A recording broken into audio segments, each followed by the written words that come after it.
사랑하는 신격교 성도 여러분, 안녕하십니까? 오늘 새벽에는 누가복음 24장 1절에서 12절의 말씀을 가지고 우리 하나님께서 주신 은혜를 한번 같이 나눠보려고 합니다. 제가 말씀을 봉독하기 전에 먼저 여러분 성경을 준비하시면서 이 유튜브를 한번 누르셔서 일시정지를 해주시고 성경 누가복음 24장 1절부터 12절을 찾으시고 그리고 저와 함께 다시금 유튜브를 플레이시키면서 함께 말씀을 봉독해 주시면 대단히 감사하겠습니다. 자, 제가 말씀을 봉독합니다. 누가복음 24장 1절부터 12절의 말씀입니다. 안식 후 첫날 새벽에 이 여자들이 그 준비한 향품을 가지고 무덤에 가서 돌이 무덤에서 굴러 옮겨진 것을 보고 들어가니 주 예수의 시체가 보이지 아니하더라. 이로 인하여 근심할 때 문득 찬란한 옷을 입은 두 사람이 곁에 섰는지라. 여자들이 두려워 얼굴을 땅에 대니 두 사람이 이르되 어찌하여 살아있는 자를 죽은 자 가운데서 찾느냐? 여기 계시지 않고 살아나셨느니라. 갈릴리에 계실 때 너희에게 어떻게 말씀하셨는지를 기억하라. 이르시기를 인자가 죄인의 손에 넘겨져 십자가에 못 박히고 제3일에 다시 살아나야 하리라 하셨느니라 한데 그들이 예수의 말씀을 기억하고 무덤에서 돌아가 이 모든 것을 11사도와 다른 모든 이에게 알리니 이 여자들은 막달라 마리아와 요한나와 야고보의 모친 마리아라. 또 그들과 함께한 다른 여자들도 이것을 사도들에게 알리니라. 사도들은 그들의 말이 허탄한 듯이 들려 믿지 아니하나 베드로는 일어나 무덤에 달려가서 구부려 들여다보니 세마포만 보이는지라. 그 된 일을 놀랍게 여기며 집으로 돌아가니라. 이는 하나님의 말씀입니다. 오늘 이 누가복음 24장 제가 12절까지만 봉독을 했지만 사실상 여러분들은 이 성경을 펴시고 계속해서 35절까지 이렇게 같이 보시면 되겠습니다. 여러분, 우리가 믿음에 대해서 많이 이야기하고 또 듣고 있지만 믿음의 가장 중요한 핵심이 뭔가?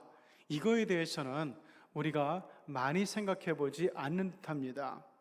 우리가 믿음은 이거다, 저거다 누구에게 설명을 할 수 있지만 그러나 딱 집어서 믿음 생활에서 가장 중요한 게 뭐냐? 이렇게 이야기할 때 사실상 우리 안에서도 정리가 되어 있지 않을 때가 많이 있습니다. 믿음의 코어, 믿음의 핵심이 뭐냐? 하나님만 바라보는 거예요.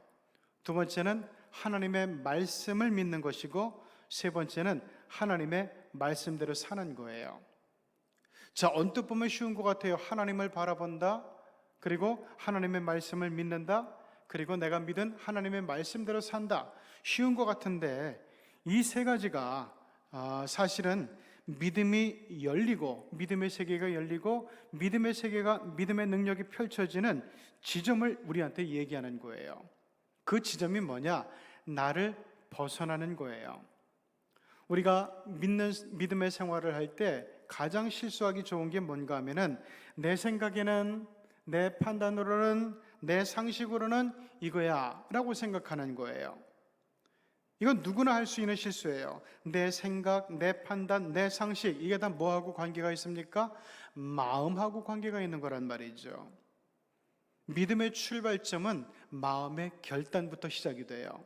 마음의 결단. 나는 하나님만 믿을 거야. 난 하나님만 바라볼 거야. 난 하나님께서 말씀하시는 대로 살 거야. 이런 마음의 결단이 아무리 강조해도 지나치지 않은 것이 믿음의 세계입니다. 믿음은 여기서 시작돼요. 이 마음의 결단이 왜 이렇게 중요한가 하면은, 여기서부터 하나님께서 보여지기 시작하니까 그래요. 우리가 하나님을 바라보지 못한다면은, 우리의 눈으로 하나님의 역사를 바라볼 수 없다면은, 믿음은 더 이상 성장하지 않고 발전하지 않고 깊어질 수가 없어요. 하나님을 볼 수 있어야 됩니다. 그러기 위해서는 마음의 결단이 있어야 됩니다. 오늘 성경은 이 사실을 우리들에게 잘 알려주고 있어요. 오늘 성경을 보면 등장인물들이 다 누구죠? 하나같이 예수님의 최측근들이에요. 나중에 사도가 된 사람들입니다. 믿음의 선두주자들이죠. 자, 그런데 이분들이 부활하신 주님을 도무지 보질 못해요. 왜? 마음이 열리질 못했으니까, 마음의 결단이 없었으니까 그러는 거예요. 나는 주님만 볼 거야. 나는 주님의 말씀대로 살 거야. 나는 주님의 말씀하신 거 믿을 거야. 이 마음의 결단이 완벽하지 않으니까 부활의 주님을 보지 못해요. 눈이 열리질 않아요. 그래서 부활의 주님과 만나지를 못하는 겁니다. 자, 먼저 새벽에, 안식 후 첫날 새벽에 주님의 무덤을 찾아간 여인들의 이야기가 나오죠. 오늘 10절은 이 여인들이 막달라 마리아와 요한나와 야고보의 모친 마리아, 그리고 마가복음을 보면 여기에 덧붙여가지고 살로메라는 여인이 더 등장을 하고 있습니다. 자, 이 사람들은 정말 예수님을 사랑하고 존경하던 사람들이에요. 그리고 아마도 예수님께서 십자가에 달리는 그 현장에도 목숨을 겁내지 않고 갔던 사람들이 바로 이 여인들이었습니다. 자, 그런데 이 여인들이 예수님의 무덤 문이 열린 것을 봐요. 그리고 들어가서 예수님의 빈 무덤을 봅니다. 자, 그런데 예수님께서 부활하신다는 얘기는 이전에 틈나는 대로 하셨단 말이에요. 이미 여러 번 들은 얘기입니다. 그런데 이 여인들은 예수님의 그 얘기를 깜빡 잊어먹고 있어요. 왜? 저희들의 마음이 열리질 않았으니까 그러는 거예요. 마음이 닫혀 있었거든요. 아니, 죽은 사람이 어떻게 부활해? 내 생각에 죽은 사람은 못 살아나. 내 생각에 주님이라도 부활할 수 없어. 왜? 우리 앞에 사람의 모습으로 계셨으니까 어떻게 부활해? 이런 마음이 있었거든요. 마음이 닫혀 있었어요. 상식에서 벗어나지 못하니까, 상식 안에서만 믿으려고 하니까 부활의 주님의 현장을 보면서도 부활의 주님을 믿지 못했다는 거예요. 답답한 천사가 전해주죠. 야, 예수님께서 너희들에게 말씀하신 것 좀 기억해봐. 예수님께서 부활하신다고 했잖아. 예수님은 그 말씀대로 부활하신 거야 라고 얘기해 주죠. 자, 그 다음에 이제 제자들의 모습이 나타나요. 이 일이 있고 나서 이 여자들이 예수님의 제자들에게 달려갑니다. 그리고 그 현장을 이야기해 주고, 그리고 천사가 전한 부활의 소식을 이 제자들에게 전해줘요. 그런데 이 제자들은 여인들의 말을 허탄한 말로 여겼대요. 허탄한 말 번역을 하면은 쓸데없는 말, 그리고 믿을 수 없는 말이라는 뜻이에요. 그러니까 우리식으로 얘기하면은 말도 안 되는 소리 하지 마라, 이렇게 받아들였다는 거예요. 왜 그랬을까요? 저들도 자신의 상식 안에서, 자기들의 지식 안에서, 자기들의 생각 안에서만 예수님을 믿으려고 했기 때문에 그런 거예요. 믿음은 나를 벗어나야 돼요. 내 판단, 내 생각, 내 지식, 내 재주, 내 능력, 이걸 벗어나서 주님을 향해서 결단해야 되는 거예요. 나는 내가 안 믿어져도, 내가 모르는 사실이어도 주님께서 말씀하신 거는 다 믿고 나갈 거야, 순종할 거야, 이런 마음의 결단이 없어서 그러는 거예요. 그래서 베드로는 바로 즉시 현장을 확인하러 뛰어갑니다. 자, 그런데 예수님의 빈 무덤을 확인했어요. 그런데 베드로의 모습이 어떻게 나오는가 하면은 그저 놀랍게 여겼다고만 나와요. 예수님의 부활의 현장을 봤어요. 여인들의 말을 들었어요. 천사가 전한 소식도 들었어요. 그럼에도 불구하고 예수님의 부활을 인정하지 않고 있어요. 그냥 놀랍기만 했다는 거죠. 세 번째, 엠마오 마을로 가는 두 제자. 이 제자들은요, 지금 이 빈 무덤을 보고 천사의 부활 소식을 듣고 예수님의 제자들에게 여인들이 전해줬잖아요. 그 자리에도 있었던 제자들이었어요. 심지어 엠마오 가는 두 명의 제자는 예수님께서 부활하셨는데 부활하신 예수님께서 이들과 지금 같이 길을 걷고 있어요. 동행하고 있어요. 이야기도 나눠요. 그런데도 부활의 주님을 못 알아보고 있어요. 이런 답답한 노릇이 어디 있어요? 왜 그렇게 됐죠?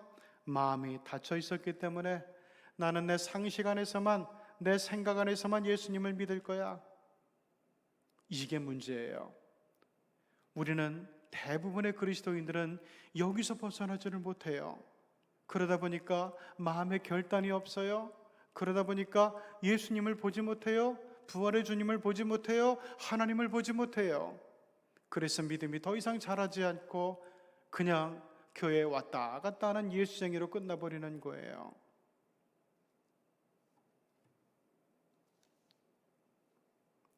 이렇게 길을 가다가 엠마오 마을로 향해 가다가 30절 31절을 보면은 예수님이 이들과 함께 떡을 떼기 시작해요. 함께 식사를 나누기 시작합니다.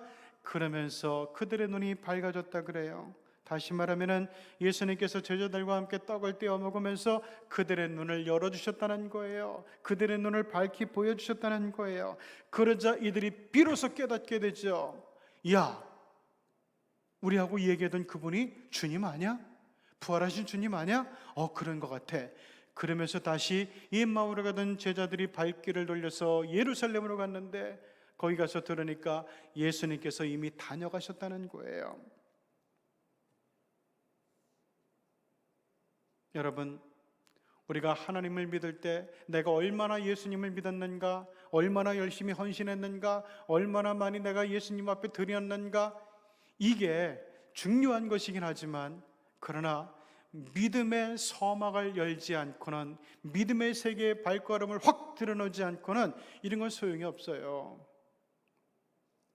주님의 역사를, 주님의 능력을, 주님의 사랑을, 주님의 기적을, 주님 자신을, 부활하신 그 주님을 우리의 좁은 생각, 우리의 좁은 지식에 가두면 안 돼요. 그러면 이 주님을 믿을 수 없어요. 주님을 볼 수가 없습니다. 보지 못하는 주님을 어떻게 믿겠어요? 마음을 열어야 됩니다. 주님에 대한 것을, 주님이 말씀하신 것은 내가 뭐든지 믿겠다 결심하는 것, 이게 바로 믿음이 열리는 순간 제대로 된 믿음의 세계로, 믿음의 핵심 세계로 들어가는 순간이에요. 그래야 눈이 열리게 되고 그래야 우리 하나님을 바라볼 수 있게 됩니다. 그럴 때 우리는 자동으로 하나님만 바라볼 수 있게 되죠. 그리고 자동으로 하나님의 말씀을 믿게 되죠. 그리고 자동으로 하나님의 말씀대로 살 수 있게 되는 겁니다. 오늘 우리 한국 기독교의 무능력의 원인이 뭔지, 우리 천만 그리스도인들의 무능력의 원인이 뭔지 오늘 누가복음 24장은 우리들에게 자세히 열어주고 있습니다. 보여주고 있습니다. 오늘 이 말씀을 보면서 우리의 가슴에 손을 얹고 다시금 결단하기를 바랍니다. 하나님을 향해서 마음을 결단하기를 원합니다. 하나님 아버지, 내 마음을 열어주시옵소서. 내가 하나님을 향해서 온전히 마음을 오픈할 수 있도록 하나님 말씀대로 살겠다, 하나님 말씀하시는 대로 살겠다, 하나님 말씀만 믿겠다, 이 사실을 마음에 결단하는 가운데서 우리가 하나님을 바라보는 믿음의 능력자가 되고 하나님의 말씀을 믿는 믿음의 능력자가 되고 하나님의 말씀대로 살아가는 믿음의 능력자가 되어서 부활하신 주님이 우리 옆에 동행하시고 그 부활하신 주님과 함께 살아가는 능력의 삶이 될 수 있도록 여러분 믿음을 새로이 하는 이 새벽 아침이 되시기를 주님의 이름으로 축복합니다. 기도하시겠습니다. 거룩하시고 자비로우신 하나님 아버지, 오늘 누가복음 24장의 말씀을 통해서 누가복음 마지막 말씀을 통해서 우리들에게 정말로 중요한 것을 깨닫게 해주시니 감사를 드립니다. 하나님 아버지, 오늘 우리가 이 말씀을 알게 되었으니 다시는 우리의 생각과 우리의 판단과 우리의 지식 가운데 우리의 상식 가운데 주님을 가두지 않게 도와주시고 주님을 주님처럼 믿게 도와주시고 하나님을 하나님대로 믿을 수 있는 저희가 될 수 있게 도와주시고 그러기 위해서 마음을 열고 결단할 수 있도록 도와주시옵소서. 나는 하나님만 바라보리라, 나는 하나님의 말씀을 믿으리라, 나는 하나님의 말씀대로 살아가는 사람이 되리라, 이 사실을 결단하는 가운데서 믿음의 능력자의 삶을 살아가는 저희들이 되고 부활하신 주님의 능력이 우리와 함께하는 삶을 살아갈 수 있도록 도와주시는 가운데서 코로나의 두려움과 또한 병마의 두려움과 가정경제에 무너지는 것에 대한 두려움과 또한 가족들의 안위에 대한 두려움과 여러 가지 문제들과 두려움과 걱정들을 다 불도저처럼 밀고 나가서 쓰러뜨리고 넘어뜨리고 하나님께서 예비하신 평탄한 길로 걸어가는 우리 살아가는 믿음의 성도들이 되고 믿음의 권속들이 되고 하나님의 자녀들 되게 하여 주시옵소서. 특별히 오늘 이제 우리가 사랑하는 도현정 집사님 서울 성모병원에서 암 수술을 받게 됩니다. 하나님 아버지, 그 자리에 임재해 주시고 하나님께서 만져주시고 하나님께서 그리스도의 손을 온전히 100% 주장해 주시는 가운데 사람의 수술이 아니라 하나님의 수술과 치료가 될 수 있도록 역사하여 주시옵소서. 우리 하나님의 선하신 응답과 역사와 기적이 그 자리에 나타나는 가운데 하나님 아버지, 이 수술이 정말 슬픈 수술, 잃는 수술이 아니라 얻는 수술이 되고 우리 주님을 만나는 수술이 되고 인생의 영광의 순간이 될 수 있도록 하나님께서 거듭남의 변화를 허락하여 주시옵소서. 주 예수 그리스도 이름으로 간절히 기도드리옵나이다. 아멘.